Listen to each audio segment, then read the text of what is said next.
मित्रांनो, फाल्गुन पौर्णिमेला हुताशनी पौर्णिमा म्हणतात. या दिवशी साजरा केला जाणारा सण म्हणजे होलिकोत्सव, यालाच होळी असं म्हणतात. माघ महिना संपताच ऋतूंचा राजा असलेला वसंताचे आगमन होते. धरती माता नवनवीन पाना फुलांनी बहरते. अनेक ठिकाणी ग्रामदेवतांच्या यात्रा उत्सवाला भरती येते. कुस्त्यांचे फड गरजत असतात. सर्वत्र आनंदी आनंद पसरतो. अशा वेळी हा आनंद वाढवण्यासाठी येतो होळीचा सण. मित्रांनो, आज मी तुम्हाला या व्हिडिओमध्ये होळीची पौराणिक कथा काय आहे ती सांगणार आहे. पौराणिक कथेनुसार हिरण्यकश्यपू नावाचा एक राक्षस राजा होता, जो स्वतःला देव मानत असे आणि त्याला भगवान श्री विष्णूचा प्रचंड राग येत होता. थोडक्यात काय, हिरण्यकश्यपू हा विष्णू भगवानांच्या विरुद्ध पार्टीत होता. तो विष्णू भगवानाचा तिरस्कार करायचा. हिरण्यकश्यपूला पुढे एक मुलगा झाला. त्याचं नाव होतं प्रल्हाद. पण प्रल्हाद हा स्वभावाने क्रूर, अधार्मिक, वाईट प्रवृत्तीचा आणि राक्षसी प्रवृत्तीचा अजिबात नव्हता. तो होता शांतिप्रिय, धार्मिक, चांगल्या विचारांचा, देवाला मानणारा, सत्याच्या बाजूने लढणारा, पशुपक्ष्यांवर, माणसावर प्रेम करणारा, सात्विक विचारांचा. आणि सर्वात महत्त्वाचं म्हणजे प्रल्हाद हा विष्णू भक्त होता.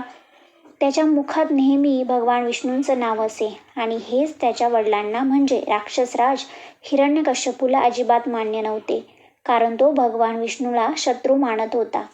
आणि जेव्हा हिरण्यकश्यपूला हे समजलं की आपला मुलगा विष्णू भक्त आहे, तेव्हा त्याला खूप राग आला. त्याने हे कळल्यानंतर आपल्या मुलाचा म्हणजे भक्त प्रल्हादाचा छळ करायला सुरुवात केला. कारण त्याची अशी इच्छा होती की प्रल्हादाने विष्णुभक्ती सोडावी, विष्णूच्या विरोधात जावे आणि स्वतःमध्ये राक्षसी प्रवृत्ती निर्माण करावी व देवाच्या विरोधात नेहमी कार्य करावे. पण मात्र तसं काही अस्तित्वात घडलं नाही. म्हणून त्याने ठरवलं की मी माझ्याच मुलाला मारून टाकेल. त्यासाठी त्याने प्रल्हादाला मारण्यासाठी वेगवेगळी पद्धत वापरली. जसं की प्रल्हादाला उंच कड्यावरून दरीत फेकून देणे. पण त्याची ही योजना यशस्वी झाली नाही. फक्त प्रल्हादाला भगवान श्रीहरी विष्णूने वाचवले. त्यानंतर हिरण्यकश्यपूने प्रल्हादाला जीवे मारण्यासाठी उकळत्या तेलाच्या कढईत टाकलं. पण तिथेही श्रीहरी विष्णूने भक्त प्रल्हादाला मरण्यापासून वाचवले. त्यानंतर हिरण्यकश्यपूने प्रल्हादाला हत्तीच्या पायाखाली चिरडून मारण्याचा प्रयत्न केला. तीही योजना त्याची असफल झाली, कारण तिथेही भगवान श्री नारायणाने प्रल्हादाला वाचवले. असे अनेक उपाय करून थकल्यावर शेवटी हिरण्यकश्यपूने आपल्या बहिणीला बोलवलं, जिचं नाव होतं होलिका. आणि या होलिकाला अग्नीत न जळण्याचं वरदान मिळालं होतं. या संधीचा फायदा घेत प्रल्हादाला मारण्यासाठी होलिका त्याला आपल्या मांडीवर घेऊन जळत्या चितेवर बसली.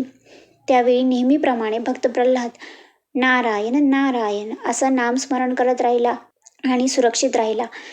या उलट होलिकेने आपल्या वरदानाचा चुकीचा वापर केल्यामुळे ती स्वतःच प्रल्हादाऐवजी अग्नीत जळून खाक झाली आणि भक्त प्रल्हाद मात्र अग्नीतून जसाच्या तसा सुखरूप बाहेर आला.